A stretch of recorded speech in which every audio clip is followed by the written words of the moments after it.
barko. And yung barko, that's an ult. That's unlikely. So, ang gastos nun. Oo, that's pretty good. Like, you have a really good front line anyway, and you have the option na mag-Raging Sandstorm papasok. Yun yung maganda dito sa lineup na to. Pero easier said than done. The numbers will not tell you how aggressive Onyx lineup can be. Kaya nila linagay yung Uranus dito kasi kailangan nila ng isang lane na safe. Kasi magulo yung mid, magulo yung gold. Expect na by the first turtle, nagdo-dual lane na yan si Skylar. I think Onyx will go fast. Ginagin natin. Dito sa ating game number 1. Obviously, madaming pwede mangyari. Malay mo, gusto pala nila talaga ng gulo.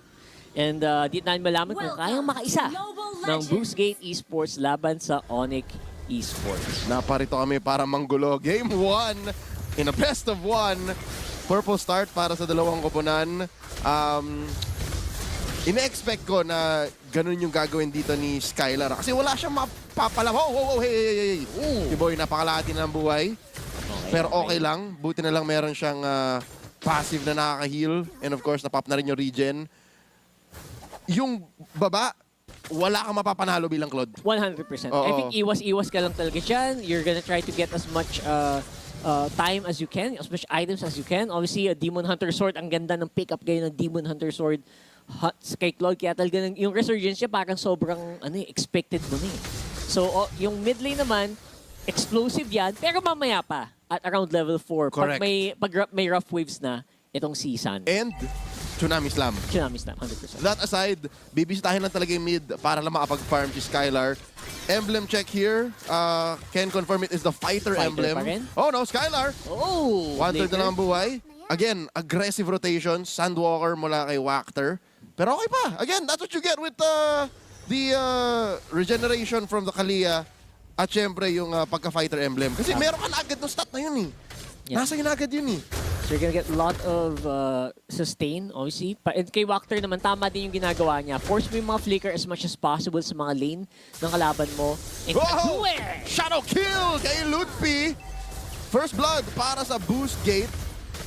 And walang mapapala ang Onyx doon. Wala silang bawi. So this is very good for the Turkish squad. Ang binasic na binasic lang niya yun. And ang kapalit naman dun obviously is there's gonna be a bit of an opening here where sabi ng Onyx, pwede tayo pumasok. Na-combo! Yung Khalid, -1 para sa Boostgate Esports. Pushing the advantage. Si Kiboy naman, mapapasabog dito. Muli, putok labi ang roamer ng Onyx ID. Yun ang problema ng Onyx. Kung yung initiators nila, or rather, kung yung damage sources nila hindi handa, sayang yung mga forward movements nila. Kasi nga sa totoo lang, si Kiboy lang yung totoong initiator dyan. True. So kung hindi pa ready si Kiboy, samamatay lang siyang ganyan, mahirap mag-follow up. Off-tank pa man din ng isang Kalea, di ba? So, pag wala si Lutpi sa laban, si Kiboy yung taga-salo talaga. So, ang dami niyang trabaho technically Figure sa... passive. True. So, medyo mabigat ang trabaho ni Kiboy ngayon. Tsunami Slam sa isa, nahuli si Wactor. Kazue, shadow forward, identity, nanakaw na ang ult, rough waves ang makukuha. So, kita mo pa naman sa ganitong engagement, Lutpi, tama ng Honda ni Exy, nakidlatan, kaso kinulang. Sa may baba naman, Skylar, BMI out, as I was saying. Sa mga ganong klaseng laban, hindi maka-all-in yung Onyx. Kasi hindi pa sila kompleto, hindi pa ready yung firepower nila. Pero pag yung mid-trio na yan pumasok, pag kailangan, I think yung condition nila, kailangan sila yung mauna. No. Pag sila yung nauna, edi walang tatangkihin si Kiboy. Oo. Sa una, dapat sila yung mauna. Tama. Pero pag naka-farm na, kahit ano na. Kahit ano. Oo. Kasi nga, di ba, pag naisipin mo, pag yung Claude tsaka yung Yisan Shin, full build, wala na, it doesn't matter. Kaya na sumabay. Oo, pero for now, narespetuhin nila yung winning trio ng Boostgate. Yeah, because Wactor obviously mataas yung engage potential niya, mas nakakagulat kasi mas madami yung pwede niya sabay-sabay na stun. Oh, ganon. Oo, parang ganun. Nabigla ako. Ganun na ganun. I mean, si Lutpi kanina na nabigla. Diba? Siya yung first blood. So far, good news to para sa Onyx fans. Kasi okay lang. Can afford na mamatay or mabugbog yung Uranus. Yeah. And Bilang Uranus, wala naman paki. wala pa kayo. As long as hindi namamatay yung Claude, sige, bugbugin niyo lang ako. At saka yung Yisan Shin. Important yon, important yon. So right now, ito ang tanong, kaya na bang kumontest si Kyrie kasama si Lucky Boy dito? Again, 4-man contest naman to. 5-man actually. Yan na. Mountain Shocker. Onyx. Kitang-kita kung nasaan lahat ng miyembro ng Boostgate Esports. Purple muna para kay Kazue. Turtle kalahati na lang ang buhay. Kiboy looking for a target. Sino tamaan? Reggie Sandstorm nandito na. Kazue, Shadow plus Retribution na huli na naman si Wachter. Sounds with a kill. So kahit anong sabihin natin, may bawi kahit papano XC. Torrent form, suntok. And nakapag-ult na rin yung Sora. So pwedeng mag-timing dito na may babasa sa Skylar! Tinamaan ng Shadow Kill plus Shurikens. Kinulang. Carl sakto. Nawala na yung damage reduction ng Torre. 5 minutes. Sakto on the dot. 25% pa naman din. Asang ano ni Kazue, no? Kitang-kita niya, alam niya, nakita niya ang future kung saan kayang-kayang pumasok at the exact moment na naubos yung minions. Asinin ko to. Tapos wala pa siya masyadong vision nun. So that's very impressive, honestly. And now, Oh! Lutfi here, 2v1. Torrent form para sigurado. Shadow Kill, isa pa! Pangalawang death ni Lutfi to, nag-flicker pa naman din. naku po, si Kazue mukhang mainit-init ang labas. Ito ang snowball. Naku. Pag tinignan mo yung definition ng snowball sa diksyonaryo, makita mo tong Hayabusa ni Kazue. Interesting, ha? Kasi that's one of the things that I thought Onyx would be ready for, pero parang hindi pa pala. Ngayon, nasa harapan, Reggie Sandstorm ginamit na ni Wachter dito. Kiboy! Bang! Tsunami Slam, kaso nga lang walang follow-up. So far, inaantay natin yung snap ng Onyx ID. Inaantay natin na sabihin ni Kyrie at Skylar, all chat, my turn. Target lock. Pero wala pa eh. Parang wala pa. Pero ina-expect ko magkakaroon. Kasi si Kyrie hindi pa siya namamatay. And Kyrie has respectable farm. Pero yun nga, 1K behind kay Kazue. So, it's all on Kazue right now. Si Kazue talaga. Ironic, no? Kasi Kyrie yung only farm, hindi sumasama sobra sa laban. Pero siya yung nabibehind ngayon dahil yung mga XP from the kills, sobrang bigat at napapaangat. Yung XP ni Kazue, 2 levels ahead of Kyrie. And now, sa kanila ulit yung turtle. Okay, 100% turtle take rate para sa Turkish squad. Boostgate Esports. Kung yung Onyx ID ay Sky Kings, itong Boostgate, may rocket chip sila, pre. Actually, good. Oh, To the moon. Natuto the moon tong game To the na moon to. sila. 2,500 gold ang lamang. And yung 1,000 yan, again, na kay Kyrie. Ay, on Kyrie. So, ilabas mo yung stats, yung graph, for sure may paangat na stats yan. To So, the moon yan, to pre. the moon yan. So, Okay. the question, paano sila babawi? Number one, kapag sinabi nga ni Kyrie Gina, pero hindi pinapayagan ng Boostgate eh. Na-push na yung bottom, so wala nang free. Na-push na yung top, so walang swap. Hindi mo pwede sabihin, press swap tayo. Let me get some breathing room. Ang sagot, I don't know man, you gotta shut down Kazue. Kahit nga yata mag-swap sila no? Parang pwede silang dive in pa rin ni Lawak. Same Diba? situation. Habulin kayo. Oh, so talaga ang sagot dyan, shut down Kazue, get some extra gold. Yep. Kapag nagawa niyo yun, siguro 2 steps away from regaining the lead. Shutdown goal. And look at this, by the way, bumagal yung XP ni Kyrie ni Kazue dito. Kyrie ngayon umaangat. Oo. And nakakahabol dahan-dahan.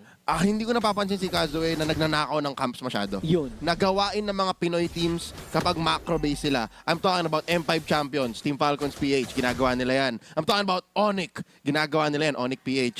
So dito at least napaprotektahan ng Onyx ID yung kanilang parts ng mapa. Sans, Mamba out muna. Problema mo yan bilang Kadita, para Asilina, na maganda yung wave clear mo, maganda yung artillery attacks mo, pero hindi ka gano'n ka-safe. Pumasok si Kiboy, na-purify, ladies and gentlemen. And there's a little bit of damage coming in. Oh my lord, torrent form. Shadow kill, Kiboy is down. Si Arex wala pa dyan, ngayon papasok. Tatapon niya yung pinwheel. Oh, nag-ult. Hindi pa siya nag-ult. So, Actually, hindi pa. kontrolado niya, disiplinado. Very good ang Boostgate dito. I think they're able to actually just keep the momentum going without exerting too much. At parang wala silang binibigay, wala silang free na kill or anything. Wala. Carl, Onyx Indonesia taking its time as well. handa nga yata talaga sila. My numbers may have been off. 15 to 20% win rate siguro. Closer Wala. to 50. Nakita ko din yung yung odd multiplier sa sa in-game prediction. Oo. Kahit naman yung mga Yung viewers guess coins natin, ko, pre! Yung My guess guess coins! 0.3 yata or 3 times or 4 times. Grabe yung Grabe kasi yung no one would have expected Ito this. yata yung game na linigyan ko ng 150 eh. Ako 100. Okay. 100 guess ko. Dude. Ubos. Dude, sometimes you just go 20, right? Because sometimes you don't know where to click. Pang-click lang ng Pero, pang-proc lang. oh my God, Boostgate! Saan galing to? Hindi nila kineso They just really did the right thing. They let Kazue snowball, inatake nila si Lutfi, tapos clinose off nila yung farm ni Skylar. And they denied all the turtles from Kyrie. 6,000 lamang! Just, Ano oh to? my goodness, look at that. The graph waves not really resulting to much. Parang mag-fizzle out yata yung wave na to. Yung mga token na ubus na, Leo. Nasa history to ng Onyx. Hirap sila sa best of 1, best of 3, different story. Pero ngayon, base stars na lang natitira. Holy Shield sa baba, Holy Shield sa mid. Pwedeng asimin to ng boost gate, pero again, disiplinado lang. Yeah. Actually, yun yung inaantay ko yung asim factor, yung asim moments ng boost gate. Kanina pang sobrang safe nila, pati nihaya nila. Rockard, ito na. Nahuli na yata nila si Wachter. Wachter makapag-back out. Oop! Shadow kill na gamit niya ni Kazue. And moving forward, Boost Gate Esports naghahanap. Torrent form for XC. RX throwing out these light wheels. Safe. Both teams ayaw mag-asim. Pero nakita mo, meron ng promise ang Onyx ID ng damage. Kahit na 6,000 gold sila behind, pinilit nila yung Boost Gate na respetuhin yung anong pwede mangyari kung mag-asim sila. Actually, ginawa din ng Onyx, they engaged the moment na nag-back si Identity. Si Identity all the way from the base pa yan. So, Fresh dapat yan. Oo, Onyx still has like really good eyes on the prize. And again, hanggat nakaka-farm naman si Skylar, they're fine. As long as di namamatay si Skylar dito, kaya pa naman. Pero habang tumatagal, obviously, makakahabol din yan. Diyos ko po, full tax brackets ahead ang Boost Gate Esports. 2,000 lamang nung Sora sa Uranus. 2,000 and a half yung lamang nung carry dun sa Claude. Kung sa laning phase wala ka mapapala dun sa matchup na yun, carry Claude, paano pa ngayon? Na almost instantly mapipilitan kang mag-Wind of Nature plus BMI out. Ang hirap, honestly. It's gonna be a tough call here. Which is weird. Naalala ko, years back, lumulusot ang true damage sa Wind of Nature. Totoo pa ba yun hanggang ngayon? I think so. Because remember when people would put Wind of Nature against Harit dati? Kasi meron siya nung Feather of Heaven na pan-true Yung damage. enhanced normal attack, no? I think so, yeah. Matagal na yun, ladies and gentlemen. Mga kaidaran namin ni Rock. Nakakaalala na. Kaya nga eh. Nakamiss tuloy siya Harit, no? Parang walang Harit ngayon. So true damage comes through Wind of Nature. So again, mas lalong wa-epic yung matchup nung carry to the Claude. So si Skylar, kailangan mo mag 200 IQ plays kung gusto mo makaisa. And let's see if that's gonna happen here. I think nag-set up na sila, Boost Gate. Sabi nila, you know what, lamang naman tayo. Bakit hindi natin subukang ipilit itong Lord? Yep, the map belongs to Boost Gate. The Lord Pit belongs to Boost Gate. Kailangan na nila kontrolin. Kyrie holding on to the Mountain Shocker. Kasi yun na lang meron sila eh, di ba? Yun na lang yung one advantage na meron sila. Mas madali yung vision game para sa Onyx ID. 7,000 gold ang lamang ng Boost Gate. And yung Lord Dan, sa totoo lang, si Lutpi lang pwede lang padala. Kasi si Lutpi lang nakaka-survive ng mga ganito. Totoo yan. Parang ang tahimik ng mga audience sa venue bigla. They're all waiting, holding on with bated breath. Okay, here we go. Mount Shocker, nag-consecration na si Lutpi. Papasok ngayon. Si Kiboy, walang nahuli ng Tsunami Slam. Forced to flicker out si Wachter. Re-engaging, looking for it. Coming in, mahuli ni Wachter. Kaso kulang pa rin yung damage. In comes XC! Finds the crowd control. Down goes Kyrie! Yung Tori susunod na nila. Wachter traded out for. Looking for the punishment. At mapapabagsak na si Skylar! Lutpi na lang natitira. Rockhard, what happened? Oh my God, hindi na nakapaglaro si Kyrie dito sa game na to. Si Kazue di pa rin namatay! Si Kazue buhay pa. Ang dami nangyari doon, and actually the biggest one, si Wachter, nag-Raging Sandstorm, pero hold on, parang gusto nila tapusin yata. Feeling ko finish na. 4 members of Boost Gate pushing in. Tsunami Sam sa isa. Kazue gets shut down. Late yung Lord sa itaas. Oh my God! Torrent form. Dito ni XC. Pushing forward. Lutfi mapapabagsak ni RX. Kiboy and Sans. Kyrie to the defense. Disiplina ang call ng Boost Gate Esports. Happy na sila sa push sa top. That was perfect. That was perfect. Boost Gate now. Meron pa silang wait. Pwede gamitin sa baba. Hop! Wanna Mount go for Shocker. one more. Pinatuhan ng barko. Identity Falls. Gustong protektahan ng Onyx tong huli nilang inhibitor sa baba. Hingang malalim, guys. Yung mga Onyx fans dyan, for sure, ang dami nyo. Especially sa nakita mo sa mga comment section. Pero a chain of unfortunate events nangyari para sa Onyx Indonesia. Si Wachter nag-engage with the Raging Sandstorm. Naka-dodge palayo. Kasi hindi niya kinailangan gamitin yung flicker niya.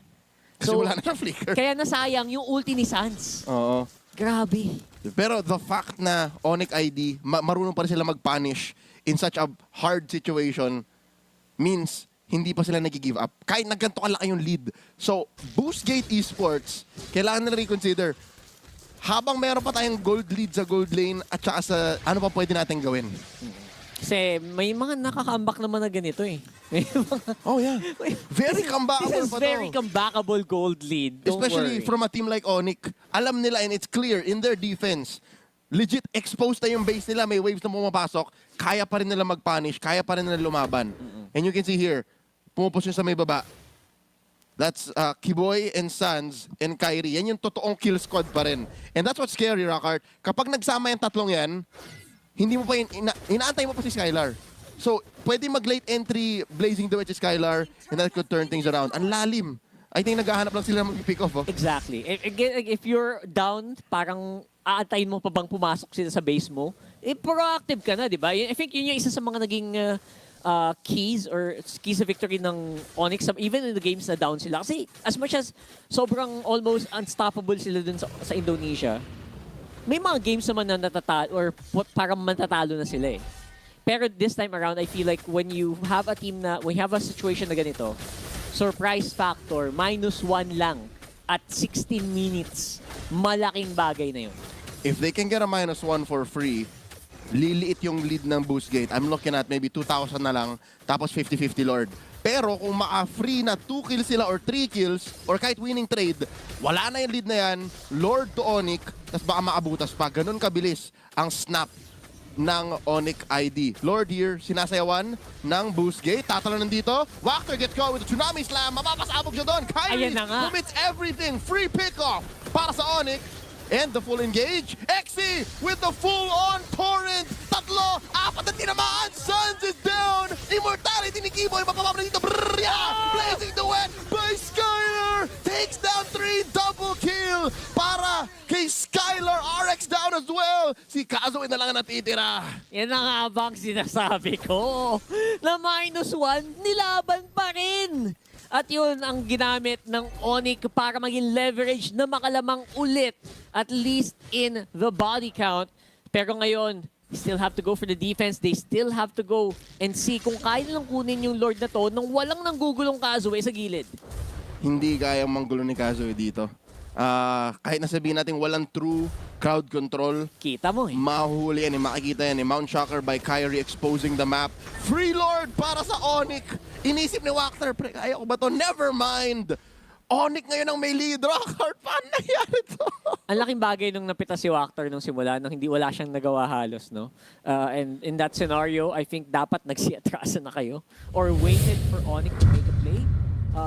Inside the Lord Pit, I think nag-fizzle out sila dito. I mean, nice try here. Obviously, kung naubos nila to, kung nawala si Lutfi, nawala si Skylar, pero hindi si Skylar talaga yung buhay na buhay dito hanggang dulo. Oo. Nangyari yung sinabi natin, ang hudyat ng ano may Tagalog ng crash? Pagbagsak. Pwede ba yun? Simula ng simula ng katapusan. Nag-crash tong rocket ng boost dito nawala si Wachter. And that's what we were setting up. Sa totoo lang, for the past minute and a half, 2 minutes, yun yung ginagawa ni Kiboy at ni Sans, di ba? Parang nag-hunting sila eh. Sino ba? Sino ba? And si Wachter lang talaga yung afford nilang patayin. And it so happens na siya talaga yung naging pick-off. Kinulang ng crowd control. Huli na dito si Lutfi. Kaso nga lang, medyo na-shine na yata yung boost gate. Yan. Ang lugi na sila dyan. Off-tank lang kasi si Wachter. Hindi naman full on-tank si Khalid talaga. Actually, pareho silang off-tank lang ang lineup. Oo. Diba? Kalia and Khalid. Khalid. Tapos may malamang dito si Lutfi lang with obviously Uranus. Oo. Uy! Whoop! Nakakap. Wachter, looking for it.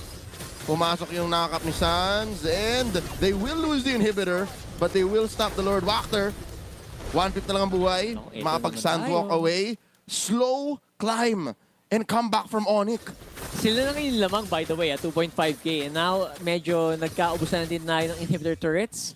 In terms of inhib, malaking bagay naman yung mid. Pero ang maganda naman dito sa Onyx Indonesia, sanay naman sila mag-control yan eh. Sanay sila mag-control ng wave, ng minion waves. Yun yung never naging weakness ng Onyx, especially in this game. Kaya in a sea of team fighting teams, di ba? Kaya nga sila tinawag na brawl server. Ang mga Indonesian teams mahilig sa bugbugan. Oo. Very sound ang macro ng Onyx. Kaya sila nakapag-comeback. Kaya nila nabawi yung snowball ni Kazo is because inalagaan nila yung mapa. Kahit nawalan sila ng inhibitor, Oo. parang normal lang eh. Mount Shocker, pasok dito, Tsunami Slam. Para sa isa, X yan nahuli! Si Exia nahuli! Kulang sila ng isa! Oh, down na naman. And this time around, mas nagiging mukhang deadly ang Onyx Indonesia dito. Robert, in my opinion, mas importante si Exi kaysa kay Wachter. Parang nga, sana binigay mo lang si Wachter. Oo, si Wachter okay lang yan. Oh, Pero no. yung Sora, you need the Sora! Oh, they're gonna try to clear this Winyon wave. I don't know what the team fight's gonna look like dito sa scenario na to. Pero ipipilit ito ng Onyx for sure. There's a knock-up, mahuli si Wachter. Just a matter of time. Charge shot mula kay Kyrie, Lutpi. Consecration and passive used up. Lord spawns. Okay, hindi kaya mag-contest ng boost gate. Not like this. Yeah. They can still go for the 5v5 pagdating ni Exi. Pero I think mamadaliin to ng Onyx Indonesia. And I think minion waves are in very bad shape. Woo! Ang ganda nito, double marksman. Pipilit Mount nila. Shocker, si Lutpi. Pamasaya. Try pa natin maghanap dito ng iba pa. Baka may makuha tayo, may patas tayo. Pero wala silang nakita. Pero wala! Wala talaga. Okay, Onyx, sinisync lang yung waves. Top lane looks good. Mid lane, inaantay nila na may magandang wave na mag-spawn. Bottom, medyo napa-forward. So medyo makakain nga mga Turkish fans na mukhang safe to. Parang pwede. Kaya. Defendable. Pero matigas na yung Lord na to. Tingnan natin kung they'll have enough. Kasi habang tinitake down nila yung Lords, baka dun sila i-go ng Onyx dito. Aray! Wachter gets knocked up. Combo by Suns! Lord here. Mapapabagsak na nga. Puputok. At wala nang minion wave. Tsunami slam sa isa. Immortality ni X ay napop na. Flicker back. And here comes Skylar! At kinancel niya ang kanyang Blazing the West. Flicker back. Freeze. Para kay Sans. Shadow kill. Kaso nga lang may minions. Exi. In comes Exi. Mananakap. And there's another one. BMI controlling the range. Kyrie gets hit by Exi. Thunder form. Kyrie. Traceless out. Successful defense by Boostgate. Wow, okay. So magandang ginawa nilang pagsayaw doon. And in fairness sa Boostgate, nakakagalaw sila. Wachter, gising boss! Hindi ka nakapag-ulti doon.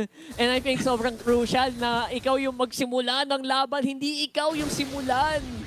Hindi ko masisi si Wachter, pre. Kasi ito, one of the main strengths of Onyx lineup na hindi natin na-consider nung simula is kung ano-ano yung pwede magsimula ng fight nila. Di ba? Pwedeng, Start a team kunwari, fight. pwedeng knock-up ni Sans, pwedeng flicker tsunami slam ni Kiboy, pwedeng barko muna, tapos masastan, tapos saka papasok lahat. So, gets ko kung bakit nahihirapan yung Boostgate ngayon. Ang dami lang kailangang isipin. Oo.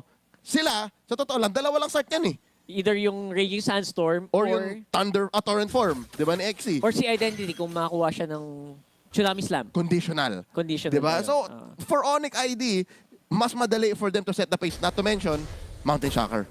So, Kaya- full vision. Diba? They're not blind. Boostgate is blind. Kaya sabi ko dito kanina, parang sana tinapos nyo na. Pinilit nyo na or something. Pero pag in-a-prolong game, lamang kayo na Onyx. Mount Shocker plus Conceal! Exi na naman ang nabigyan! Boostgate is a man down for this next Lord! Okay. Medyo tumatagilid ang bapor ng Boostgate dito. 6.1k para sa Onyx Indonesia, lamang na lamang sa pwestuhan. Pati yung flow ng minions, parang lamang pa rin sa Onyx dito. Si Kazuya tinatry ng gawan ng paraan dun sa baba, pero maging sapat kaya yan. So ito na lang ang kayang gawin ng Boostgate. Nag-fall off na yung lineup nila. They're down one member. Ito na lang talaga. Backdoor attempt mula kay Kazuya. Pareho sila naghahantingan. Kazuya trying to play the mind games with Sans. Kaso veterano yan eh. You don't do that to an MSC champion. Onyx with the Lord Steel. Ninakaw no carry. What? Hindi mapunish ng Onyx. Mababatuan dito ng isa. Identity gets caught by the Mount Shocker. Oh, Oh my ang God. tanong ko, paano nangyari yun? Paano nangyari yun? Hindi ko din masabi. I don't know, pumutok or something. I don't know, man. Wala siyang ginawa doon nakakaiba. Sa totoo lang, tapang at puso lang ang puhunan ni RX. Sa totoo lang, I think that single-handedly bought them the Lord. Yun lang, talagang pinasok nila talaga. Kailangan nila yan to buy time kasi right now they are still a man down. 30 seconds pa yung pagbalik ni Identity para lang lumaban sa isang pantay na team fight. Si Kazuya, post 20 minutes, isa sa mga skills niya pre-recall. Gusto niya lang talaga mas-psycho eh. Si Sans pa, kanina pa ginagawa kay Sans yun. Ay, sabihin ko ba dapat sana na, oy, lugi ka, malayo mo sa Lord. Pag ginagawa mo yan, nagpakita ka. Kaya siguro nakampante si Kyrie, hindi agad Rometri.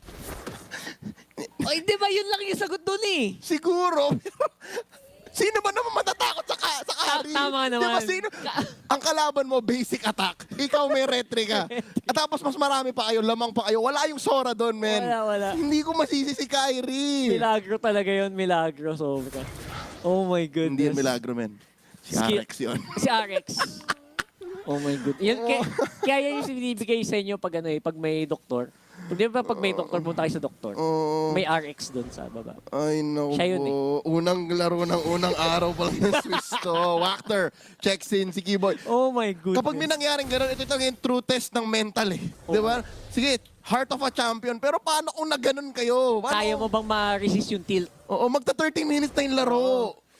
26 minutes sa isang best of one. Okay. Sinulit nyo naman masyado yung airtime, no? Okay. 30 seconds, same spot ng Lord. Same spot. Ang dami ng lessons na natutunan ng Busquets dito. Hindi na pwedeng pasikot-sikot lang si Wachter. Hindi na siya pwedeng mahuli ng libre. Ah, may imo na. Oo, for Kyrie, kahit na carry lang yan, i-retry mo pa rin.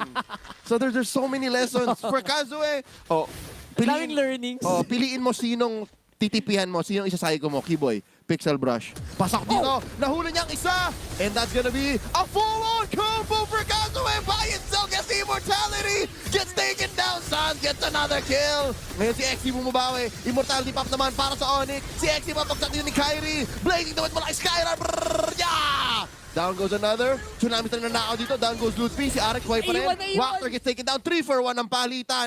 Busquets Esports. Wala. Kailangan nilang dumepensa. Wala silang bawi dito. Sure win na yan pag sila yung naiwan. And I think there's no way they can cross Lord. So it's gonna be a sure Lord para sa Onyx Indonesia. And Hindi mo sure na si Arex. ay, oo, si Arex pa rin dyan. Pero, once we get into a point na hindi na din makalapit sila RX, I guess that's the way to go. So Sans and Keyboy, doble alerto sila. Ang sayap na panoodin mag-teamfight ng Onyx. Si Skylar, sobrang late nung Blazing Duet lagi, na nagugulat na lang yung Busquets. Ay, may Blazing Duet pa pala Meron pa to. pala. Oh my In Turkish. goodness. Yeah, hindi ko alam ano yun, paano yun, pero that's exactly what Paano mo happened. mabibilang? Ang dami mong iniisip. Again, one of Onyx's main strengths is ang dami nilang ways to initiate. Oo. Ang dami nilang ways to start a fight, to end a fight, to disengage, to re-engage. Boostgate, maliban sa pansasay ko tsaka sa kung ano man yung meron si RX, kung ano man yan, naubusan na sila ng weapons, naubusan sila ng pwedeng ibuga. And right now, milagrong buo sila for the defense. Yeah. Ang tagal ng death timers dito sa totoo lang, and I'm really also surprised na 30 minutes! kaya pang oh my god, what a long game. What a long game. Record breaking, and again, stonks na stonks ang airtime dito sa Busquets at na Onyx Indonesia. Oh. Conceal by Keyboy. Gamit na agad, maaga Sino pa yung lang. nahanap nito? May flicker to Okay, for the 5v5 team fight, ready naman lahat. Let's see what's gonna be the play here. Lord sa baba, makunat yan. 50,000 HP yan. Yep, Identity has the rough waves. Okay, this is XC looking for an engage. Tapos na Kaso yata. dun lang din. Lord, buhay pa. Base, wala na. Ladies and gentlemen, Onyx ID, take game 1. That was Sobrang haba ng laro. Gusto ko na sumigaw kanina pa. kanina. Sabi Kanina ko hindi ba? Pigil na ako magsalita habang Dapat i-on na nagkakas yung mic kayong dalawa. Dapat i-on na yung mic ng host natin. Hindi, dapat Totoo lang eh. Dapat may video ako dun sa baba. Pinapakita yung mga reaction ko.